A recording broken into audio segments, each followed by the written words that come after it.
Hey there, what's up YouTube friends? Chetter here, back with another video. First off, I hope you are doing well and have a great day. Thank you very much for joining me for this video. This is going to be a quick review of the new horror movie called 28 Years Later. 28 Years Later is a follow-up to the previous entries, 28 Days Later and 28 Weeks Later. I just watched those movies over the last week for the first time, and I did really like them both. I especially love the first one, 28 Days Later. That one's my favorite so far. So I was excited to go into 28 Years Later, and now I saw it. I will tell you if I recommend the movie and my overall thoughts. I can go into some spoilers at the end too if you like to hear some of the details. So stick around for that if you like, but I will give you a fair warning before I do so. Very quickly, before I get into the review, I just want to shout out my great friend Devin for buying the tickets to the premiere party that we went to. We got some free popcorn and soda, and I even got this cool little infection tattoo. And got some bad news, guys. I'm diagnosed with the rage virus. I'm infected. So, yep, rip Chet. I'm gonna die. So, too bad. This is my last review. Uh-oh. Just kidding. Just being a little silly there. So, just want to shout out Devin for getting the tickets to the premiere party. Thank you, Devin. But now I can get into the review of 28 Years Later to let you know what I thought and if I recommend the movie. So, do I recommend the movie? Yes. Yes, I do think it's worth seeing in theaters. This is a good movie. This is a really good movie. I did really like it. I didn't love it, but I did really like it. This is a weird movie. And I have to say weird because it's sort of a curveball into its own film franchise. The first two movies, 28 Days Later and 28 Years Later, they're more to the typical a virus survival movie, just action survival horror movies. This movie is different. 28 Years Later, I would describe it as like an art horror movie where it is more focused on some of the kind of emotion and the thoughts that are happening and the subtext, the meaning behind the movie, more than just surviving rage virus humans. The first two movies are pretty, not to make fun of them, but they're standard rage virus movies where the characters are just being, brutally murdered by these rage virus people, and you have to survive that. This one, it's like that, but it's different. It's a big curveball, okay? So you got to be prepared for a curveball. There's some weird direction in this movie. I do think it works. I just think it comes a little unexpected because this is the third movie in the franchise, and it doesn't really spend any time concluding the story. You're only going to get more buildup into more story, which is going to lead to the next movie that's coming out next year called 28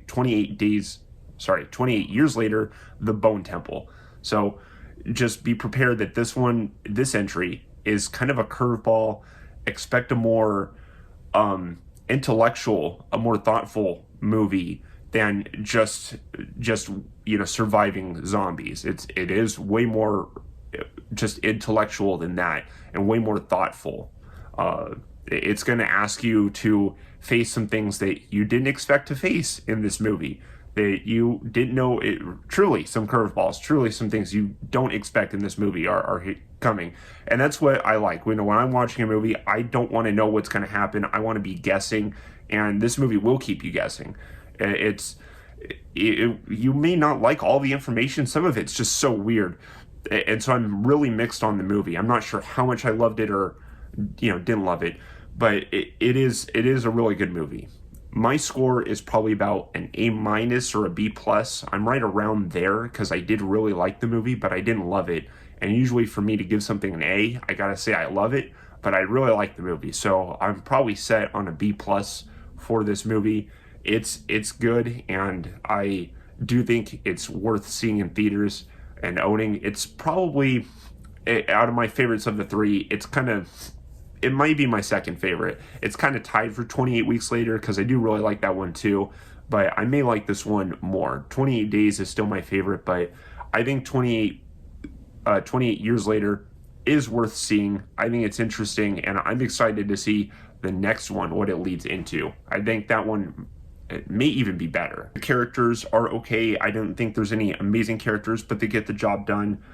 The plot is a little strange because it's just unpredictable, and it goes in some curveballs that you don't expect, and that is just it. I would say the movie's even more about the experience of the movie than the plot itself too. That's what makes it sort of an art movie, because it's in ways it's just about it's not about the plot, it's about the moments, and it's kind of one of those movies where it's hard to describe. It truly is. You'll have to see this movie and see what I'm talking about. I feel like it would make more sense after you see it. You'll say, yeah, this is kind of a weird movie to describe. How do we talk about this movie? Because it's an art horror movie that, just to be honest, it's truly is like an art horror movie, and it pulled it off pretty well. So I think it's good. I would have liked some more horror, or even a little bit more character into the movies, but it still did a good job. But that'll conclude my spoiler-free portion here. I do think it is good and worth seeing, and I'd be interested in hearing your thoughts too. So let me know if you've seen the movie, or if you're excited to see it, with a comment down below. That's cool. But I want to get into some spoilers to talk about what this movie is really about, because it's a shakeup, man. So here's a big spoiler warning. You've been warned for spoilers. If you want to hear some information, some details, then stick around. But here we go. Okay, so in the philosophy of 28 Days Later, or what the subtext, what is this movie about, right? I mean, you would think it's about surviving a zombie apocalypse or a rage virus apocalypse, right? Well, this movie, the curveball in this movie is that what 28 years later is about coming to terms with your family member who has cancer and they're going to die. That is what this movie is about. And it comes kind of, I don't want to say completely out of nowhere in the movie, but you almost don't expect it when it comes up, because the general plot of this movie is there's a little boy main character, roughly 13 years old or something, and he's wants to save his mom, who is clearly sick. She appears to be dying, and he wants to save her. So he takes her through infected territory to find a doctor. He finds a doctor eventually, and it's revealed that she has cancer. And basically the quest to save his mom is what led his mom, kind of straight to death in a way. And in truth, there was no escaping it. You have to face death no matter what. And you have to remember that it's inescapable. And that is what this movie's about, is honestly, is just coming to terms with, your mom is dying of cancer and you can't save her. And you just did the brave, heroic thing. You just beat all the zombies. You survived the zombie territory, but it doesn't matter. You can't, she has cancer. And it's at the last stage. She's dying. She's got like a day to live. So what else can you do? It's sad and weird in this movie. I also think this movie's portrayal, I want to say what was happening, it was just kind of weird, because the boy, after his mom does die,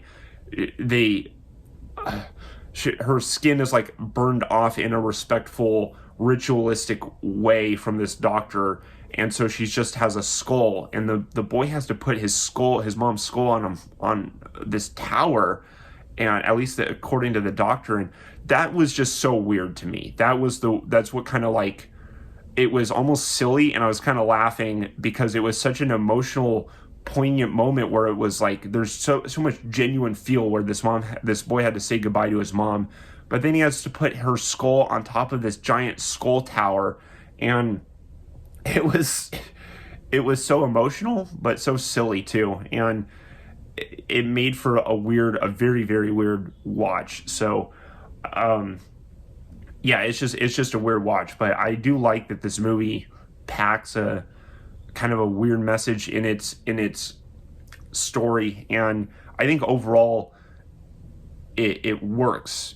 I think it could have been done a little bit better, but this movie is just about facing cancer and about coming to terms with someone close to you having cancer. And in a way, what's funny about this movie is it's normally movies with their subtext and their meaning, they don't talk about that meaning. That's those are the unspoken words of the movie. But in this movie, it's kind of funny because it starts off as like a zombie survival horror, and then it just rips off the plot, and it just says, hey, we're going to talk about the subtext, specifically the subtext here, because your mom's got cancer and she's dying, and you don't have any other time to say goodbye to her. You have to memento mori. You got to remember death right now. It's just like it was just kind of, in a way, it felt like a train wreck, but not to, that sounds like a bad one. I'm calling it a story a train wreck, but it felt like a train wreck in the sense where I didn't know what was going to happen. It felt like some kind of disaster, you know. And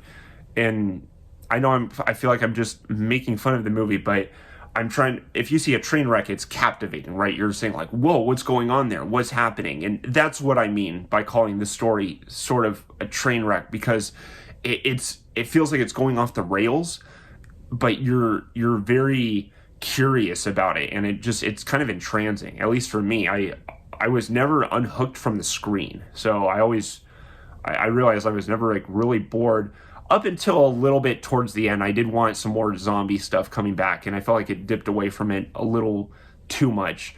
I wish it pulled back into the zombie survival stuff, but that's probably technically my biggest complaint, is that I would have liked to explore the subtext, and then I wish it went back into the infection world stronger. So that's probably what would have made me like the movie more. But that's, you know, I'm just kind of guessing here. We'll see the next one, Bone Temple, see how good that is. But that's, for the most part, what this movie's about, and it's interesting. It's a weird movie, but I'm very glad I saw it, and it's good. But thank you so much for listening to me talk about the movie. That'll conclude my thoughts. If you saw this movie already, let me know what you thought about it below, and or let me know if you're excited. But that'll be it for this review. Thank you for your time. Chetter out. Have a good one. Goodbye.